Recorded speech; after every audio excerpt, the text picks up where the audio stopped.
Welcome back to today's economic news. I'm John, and today we're diving into the story of a massive delegation of American pastors arriving in Israel on a solidarity mission. This isn't just a flight overseas, it's a statement that intertwines ideology, politics, and yes, your tax dollars.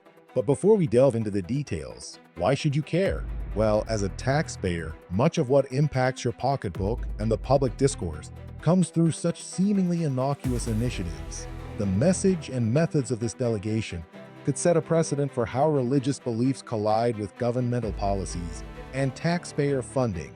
Prepare yourself to analyze why alliances formed in the name of faith might not just be spiritual, but have profound economic and political ramifications. Now, to understand the significance of this delegation, we must revisit the deep-rooted historical bonds between the United States and Israel.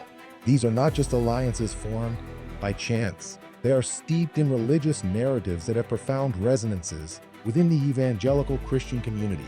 Since Israel's founding in 1948, many American evangelicals have viewed its existence as the fulfillment of biblical prophecy. This alignment was further cemented by pivotal diplomatic moves, like President Trump recognizing Jerusalem as Israel's capital in 2017, a move heralded by many but criticized by some as too polarizing. These past actions have laid the groundwork for today's geopolitical dance, where political support is often veiled in spiritual context. Let me take you through the data. This delegation consists of 1,000 U.S. Christian pastors and influencers chosen among over 2,000 applicants. That's not just a number on paper.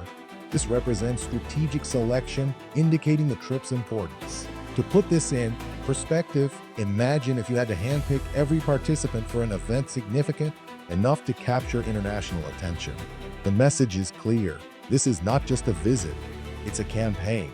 Now think about the power of the evangelical community, making up 9.7% of the global population, a sizable bloc capable of swaying opinions and votes in democratic societies. This visit follows the tragic events of October 7, 2023, the date of a massacre at the Supernova Music Festival by Hamas, making it not just a trip of solidarity, but also one of strong social and political commentary. Friends of Zion, an advocacy group that emerged to back Israel amid this turmoil, underscores the importance placed on reinforcing ties.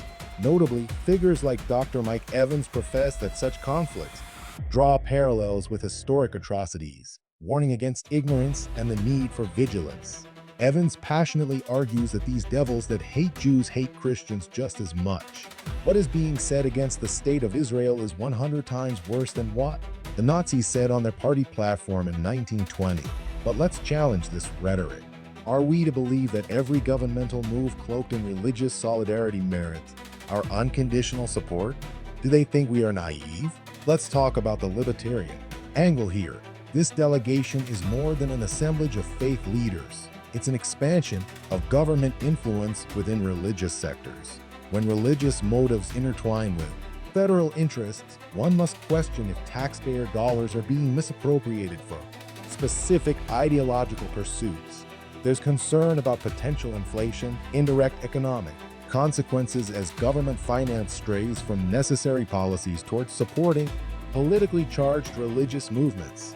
Beyond the economics, such initiatives flag issues of governmental incompetence. Large-scale delegations approved at high governmental levels often spotlight how foreign diplomacy fails by promoting a single slice of the narrative rather than addressing ingrained systemic issues both on domestic and foreign fronts.